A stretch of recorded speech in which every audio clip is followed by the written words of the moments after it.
Постои едно непишано правило на малото. Се што ќе се најде на улица, порано или подоцна ќе стане нечи проблем. Ѓубре, куче, мачка, дупка, приватен живот, а понекогаш и совест. Во минатата епизода зборувавме за отпадот, а денес зборуваме за уличните животни. На прв поглед сосема различни теми, а всушност истата приказна. Приказна за тоа што правиме со она што никој не сака да си го присвои. И чудно е како најчесто не нервира проблемот, туку човекот што решил да направи нешто околу него. По секое мало има барем еден човек што остава вода за кучиња, една тетка што ги знае сите мачки по име и барем еден сосед што ќе рече шетај деца, не кучиња. I have a theory about that. Од генералка Викенд ја преземаме штафетата и продолжуваме по истата улица со новинарката и активистка Мери Никола Јордановска. Геневски правеше подкаст за Евгенија Шупинова, жена која што има толку многу позади себе, мајката на Холибри, автор на детска поезија, значи мајка символична на толку многу генерации деца, прва жена во Друштво на писатели на Македонија, едно од првите стихозбирки од жена. Меѓутоа во нашето мало беше мачкарката Навреда исто си до ден денеска тоа ми го кажуваат како Генче се станало. Не беше кога таа жена, не беше со сите. Не беше со сите, Да. само пушеше и мачки и кучиња носеше и едноставно беше навреда. Меѓутоа не само во нашите мала, мислам дека тоа е универзална тропа, Crazy Cat Lady, кој што феминистите се обидуваат да го срутат на глава. Така и мајка ми рече, она чува многу мачки, и пред зграда, а сам сите се стерилизирани или редовно, ама се стигнува да ги накараме навечер, и стигуваш вика, учи, што си мисла, што ќе кажат, да не ја вида случајно дека ги храни како. Викам, добро, што Ќе се заправи криминал некако, така? Да, што правиш лошо. Или да те помина некој да погледне на страна, сега домачките да се хранат. И целно да го постара жена, Не значи. да, значи тоа е, мислам, ја допира тоа. И затоа докато да се сами кога прави тоа, па навечер тоцна се стигнува да ги нахрани затоа што За да не ја видат. за да не ја видат. Сам за нешто што е толку хумано убаво, реално да ти прави внатрешно чувствено неубаво е навистина штета. И нонстоп се обидувам да е разувено. Да си излезеш и гордо со храната, гордо да си ги викаш, затоа што сите си имаат имиња, затоа што за сите се грижиш, затоа што за сите ти плаќаш и стерилизации, и вакцини, и си што треба, и најполно да си ги нахраниш. Меѓутоа парадоксот е дотолку поголем што веќе веројатно во многу од скопските мала никнуваат како острови на животни, кукички импровизирани за мачиња, кевенца за кучиња. Имам каршимене, мислам дека целото мало се грижи за едно, беа две, па едното го домја, сега едно може од Вардари што има, значи старо повеќе. Да, А голем веќе се гледа дека како натежна на годините, ама од една страна целата улица како на Господ, како на некој бог му се поклонува секој ден, му оставаат виршли, го галат, ама од друга страна и ги има тие кои што се јавуваат на лајка, се расправаат. Да, исто. Имам многу убави мала Скопје, реално, ама многу сме поларизирани во тој дел. Речеме во една зграда, од 60, болува 60% од становите и од фамилиите се грижат, 40 баш и не се борат со тоа да се храни милиниче, да се чува, ама и има трет вид на луѓе, значи па на некој што има се едно, што е сосема во ред, најстрашни се реално нешто има тенденција да повредат. Со креативни начини. Да, тие луѓе најмногу се плашат и општо, не само во малата, туку во цело општество. Кога ќе видам така куќа кипаи направени креативни со името на малскиот милен мир, навистина вака убаво чувство да, меѓутоа малку и луѓето се треба да имаат чувство за исто за оние на кои им пречи. Само има луѓе што реално им пречи и ева за мене тоа е во ред бидејќи не сметам дека треба да се фрла храна во асфалтов. Има луѓе што им останала храна во дома и тука фрла помфрит, салати, компир манџа и тоа се истурено на асфалт. Мислам сепак треба малку и да се грижиме нели за околината и за таа цела атмосфера кога што живееме.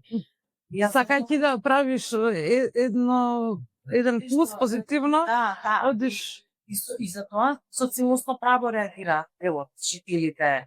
Нели, јас затоа се трудам кога давам, мака на Софија никош и лепам дури како клаер на гледайте да се купи бањирче и тоа да биде 2 тањирчиња со долна храна, вода, толку, без да се истура на асфалтот, без да нели да се загадува средината, нема со што се кога не мора се сите остапоци од камфа, че ние да зелена салата, да граша, не да мислам се што јадеме.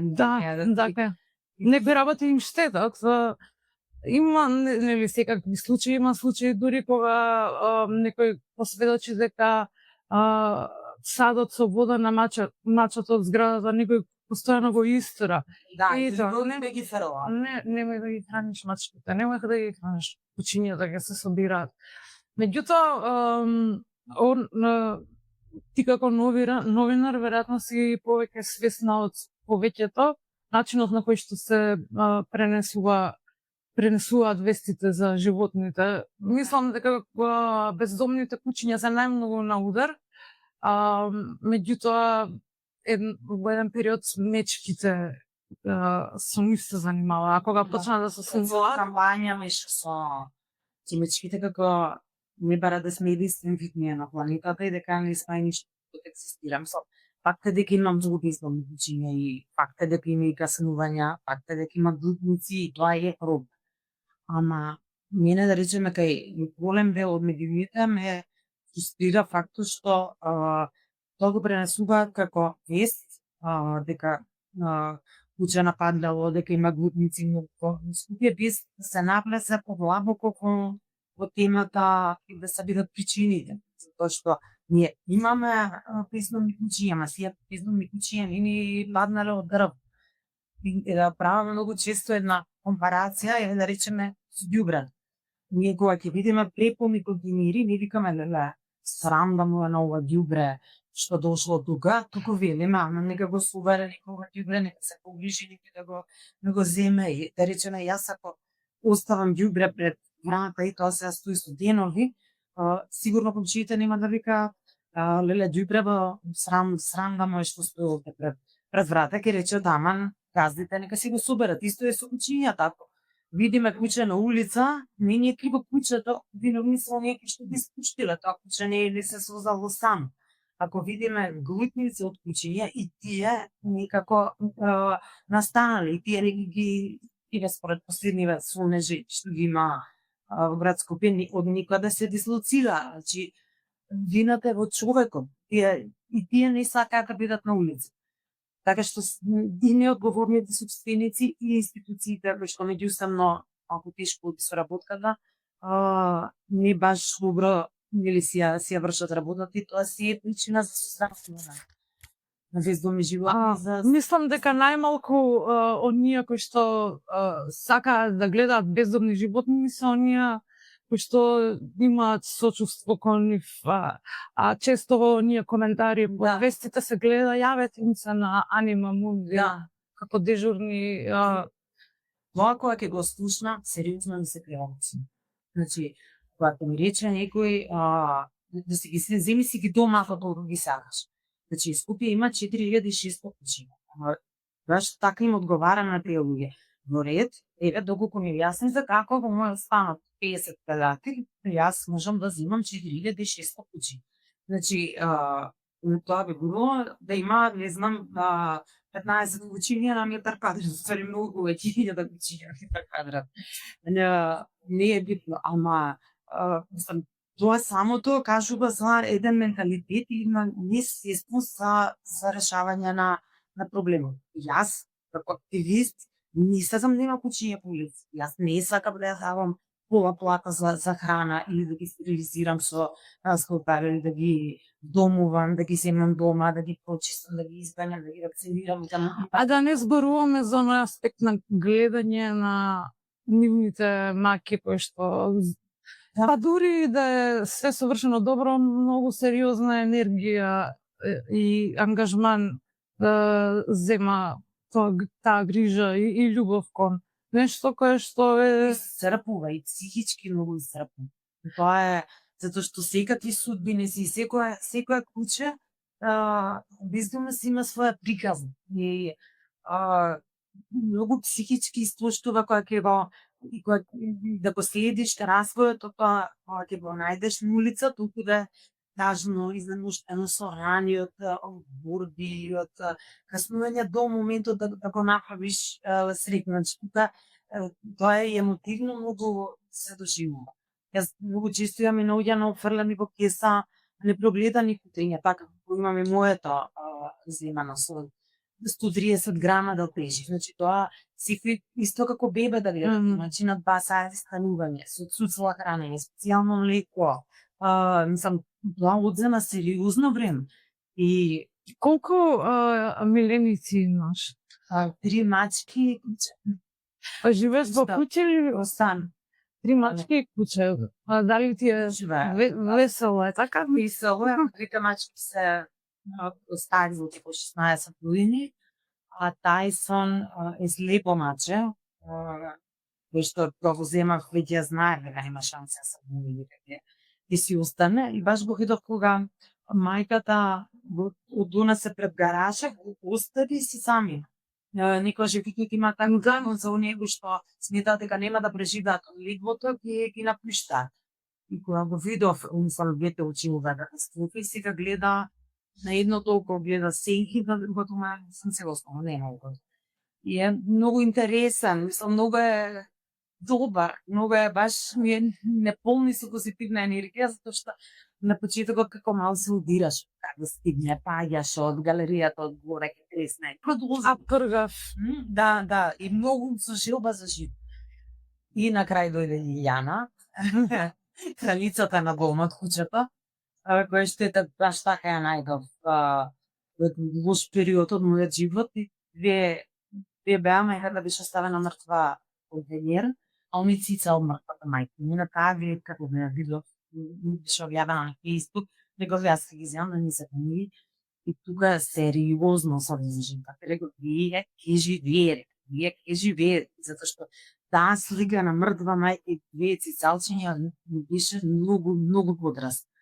И сериозно се ложи. Тоа беше за време на короната и стеке што бев цело време дома и цело време купува и млека специјални, во посебно ставање топла вода во шишиња за да се топлат и после кога ги гледаш веќе како растат, прогледа на мојот роден ден, отворија очи и тогаш толку ми беше полна душата вака да немаше шанси да, например, да ја дадам. Немаше теоретска шанса.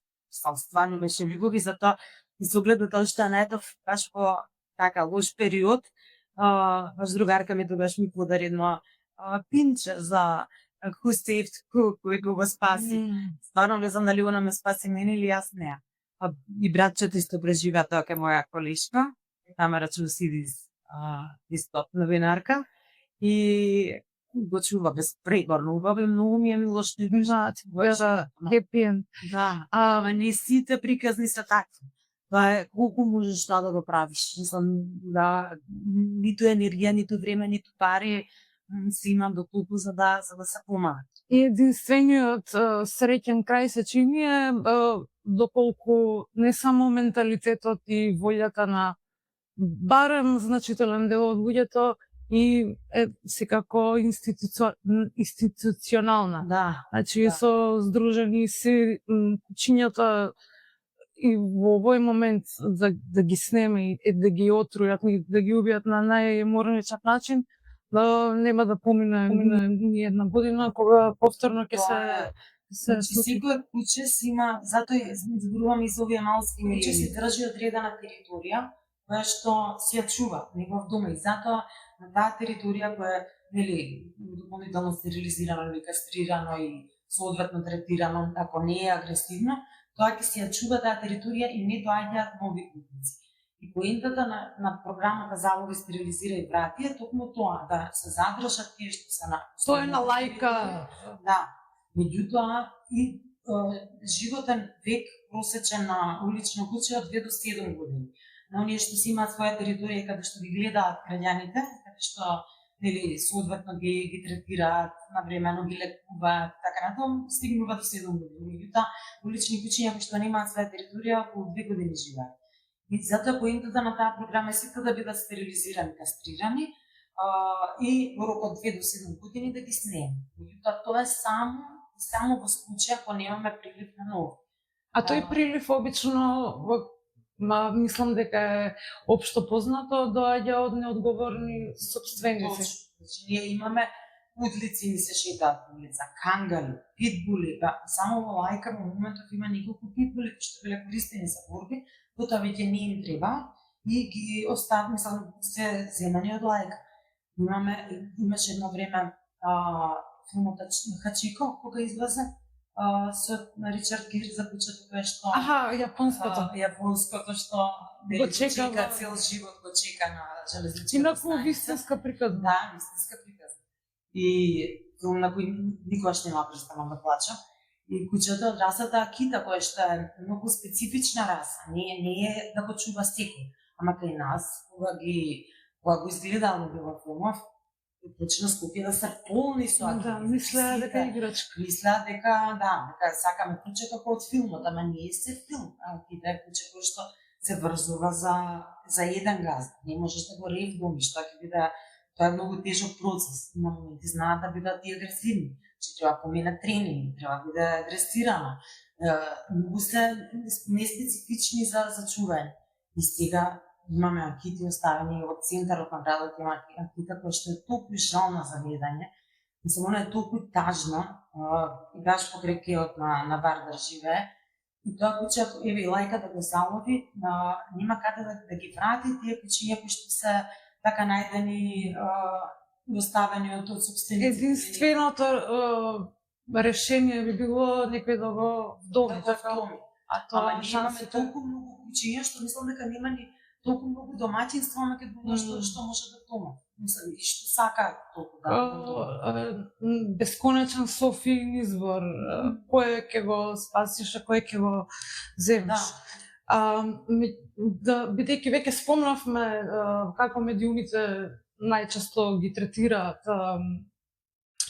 темата за животните, конкретно за бездомните куќиња.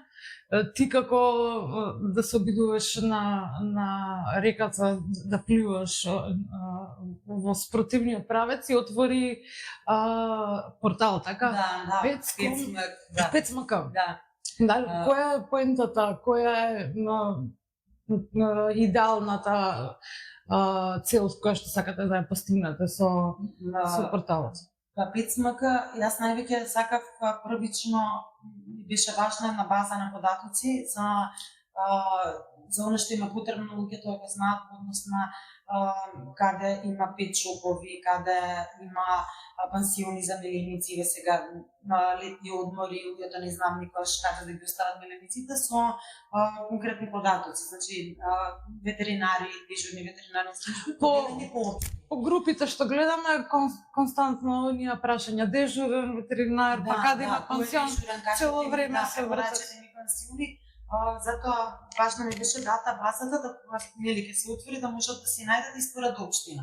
Да речеме да најдат најблизко ветеринар во аеродром или Картаж или ветеринарна станица, дежурна ветеринарна станица која што патен ги немаме. Нема дежурни ветеринар? Нема, така што мене секогаш ме фаќа паника кога доаѓа продолжен викенд или празник или да е недела или затоа што нема, мислам, што и да се случи, вртиш, молиш, ги тераш да отворат, кој ќе ти крене, кој нема да ти крене, мислам да знаеме да има некој што е отворен, да го ретама. нема. Такво нешто нема и како забелја, баш тогаш па се случува да некоја куќе го удри кола, да се разболи некоја, да и тогаш само се молиш на Господ да дојде по тоа не може да се одузволи една на друга. И јас Пецмак го гледам како еден едукативен портал, затоа и сакам, мислам, да се раскрие и свеста за одговорно собствеништво, да речеме работи кои што луѓето треба да ги знаат кога ќе земат куќе, кои раси се прикладни, кои прашања треба да се одговорат пред да земат куќе. Приказни, нели, и убави, и тажни, секакви, значи баш специализиран портал кој што обработува цел еден системски проблем, а поедно и едукативен за секој што има миленик и за секој што планира да има миленик, затоа што, како што реков, во другите држави, например, не може секој да земе куќе, тешко и се наоѓа дури и се поминува одлука пред да се земе. Скапи се дури оние шелтерите кои што се бесплатни, тие се плаќаат и се пополнуваат формулари, мислам и тука дека се пополнува во лајка кога сме ваделе. Меѓутоа не можеш баш, не е така лесно да влезеш и да си го купиш како играчка, бара се прават цели интервјуа, се прават со луѓето и се посетуваат вейтинг листи, да се види дали има можност дали е станот доволно голем за тоа да се чува таа раса на куќе, дали колку е работното време, дали одговара на темпераментот. И на животниот стил на луѓето.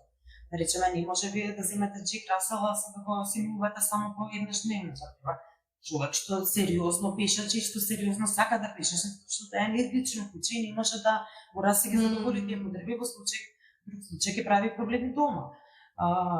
Така што не е само многу ми е сладко кога утре пак ги си земеме, како што се случува кај нас, потоа ќе видат дека не е баш така и фрли го на улица, како квартал. Мислам, тоа куќе прво нема да се снајде на улица, друго ќе се размножува и со тоа ќе се создаваат нови и нови. А санкции, речиси да немам.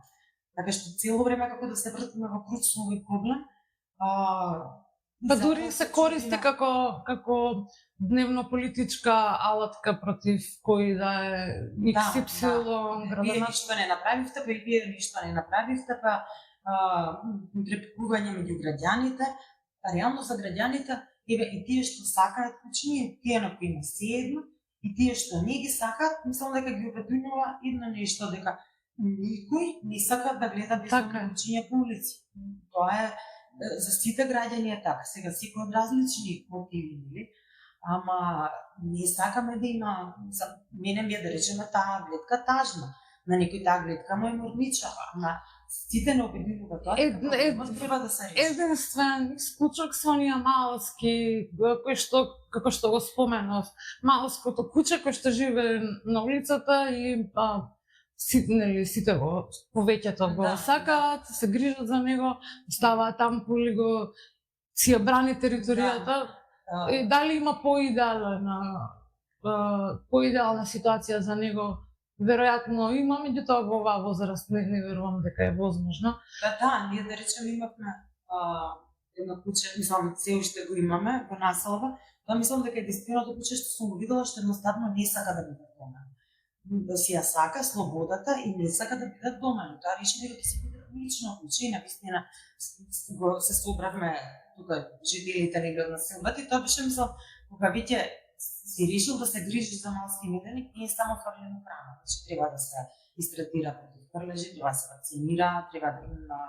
Како со секој животен бити. Мислам, затоа, кога речеме малски миленик, тука повеќе мислам на комплетна грижа, со која што ќе ја делат жителите и на тој начин ќе и се сплотуваат, и жителите се сплотуваат. Преку едно куќе, Манго, да речеме, Манго бегаше, пробаа да го доматевиот соседите, 10 пати им избега од тераса, ајде го баравме из цела населба, за 2 дена пак на тераса, да. И рековме дека едноставно тоа куќе не сака да биде дома. После некој време го зема други соседи и го видовме уште па го облегле и го држат на поводник.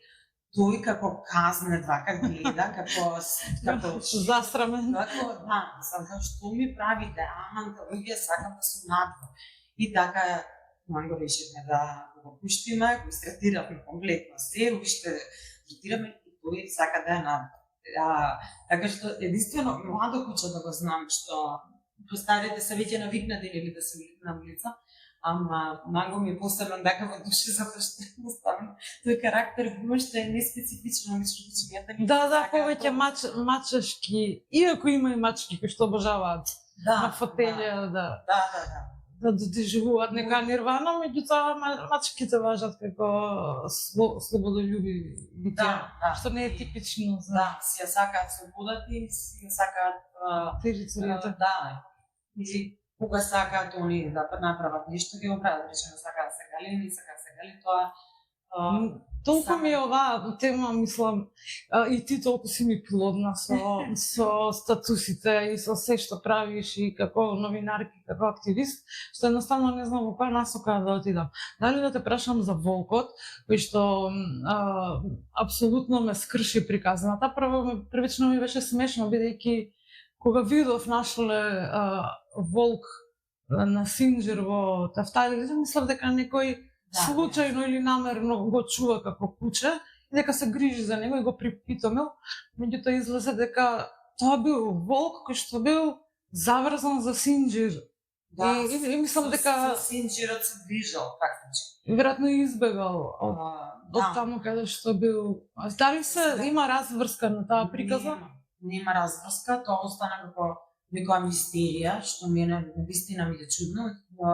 Помина долго време се обративме повеќе пати до Мовера да прашаме дали од каде се најде сега волк во сред центари, што знам какви што како дојде, дали се утврди, дали може би се прегледани камерите, нема, тоест одговорот е ист, дека се постапува во случајот, се истражува, така што тој случај не доби разврска, дури кај некој луѓе остане енигма дали навистина е волк, нели остана тој случај комплетно без разврска.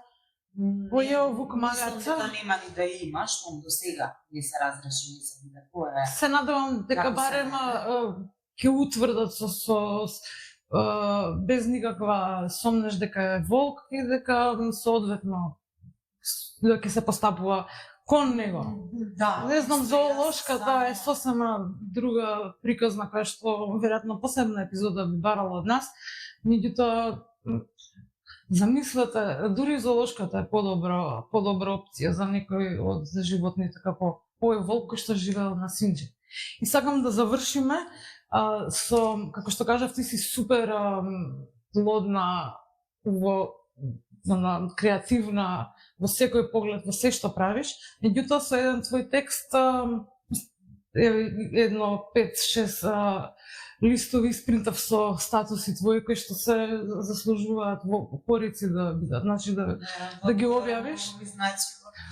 Така е. Меѓутоа текстот со каде што се обраќаш на својот статус како жена која што нема дете, беше вирален практично и многу луѓе ги допре и сакам да прочитам, не верувам дека некој не го видел, бидејќи го споделија буквално сите медиуми.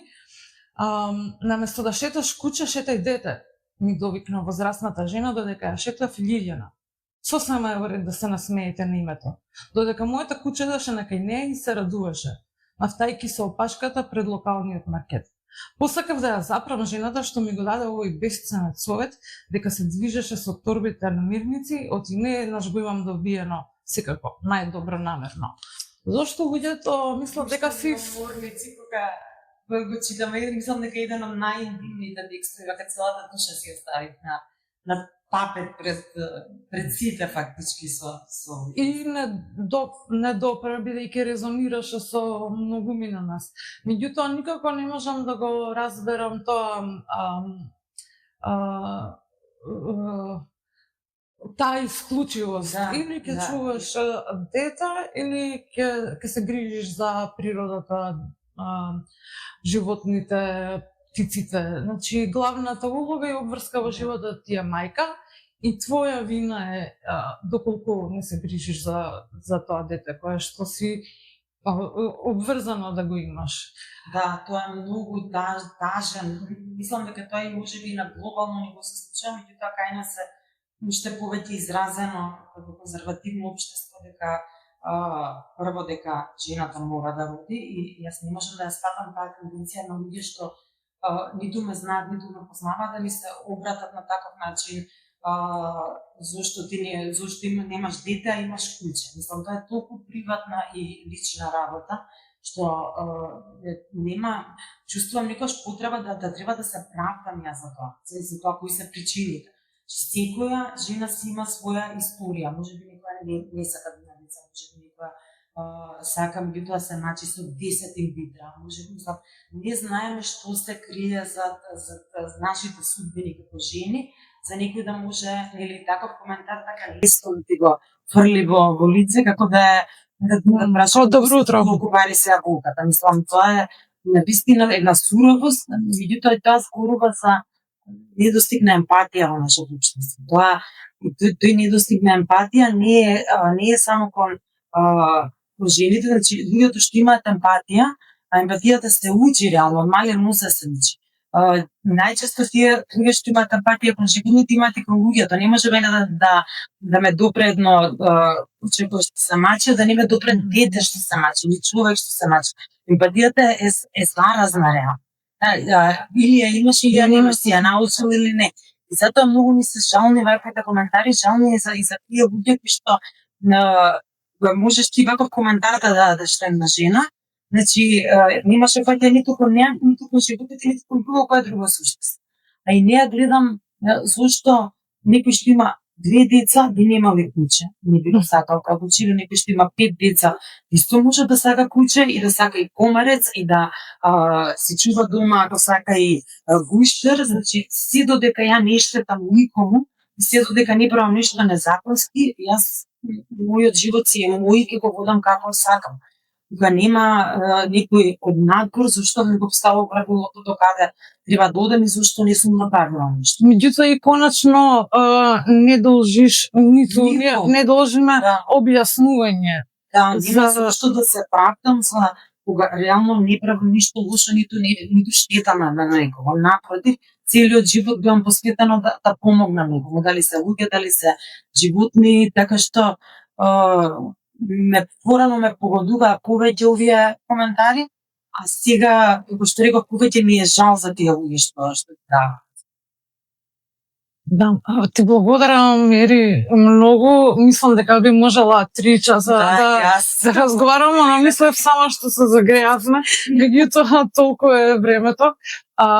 Драго ми е што се видовме, драго ми е што постои, драго ми е што те читам и се надевам дека не познавам. Се надевам дека ќе има и понатаму шанса да муабетиме некогаш и по 2 часа без никакви снимено, не снимено, сеедно. Ти благодарам многу и благодарам што учествуваше во Малскиот фестивал преку подкаст. И благодарам и на тебе, вистина ми беше чест. Фала.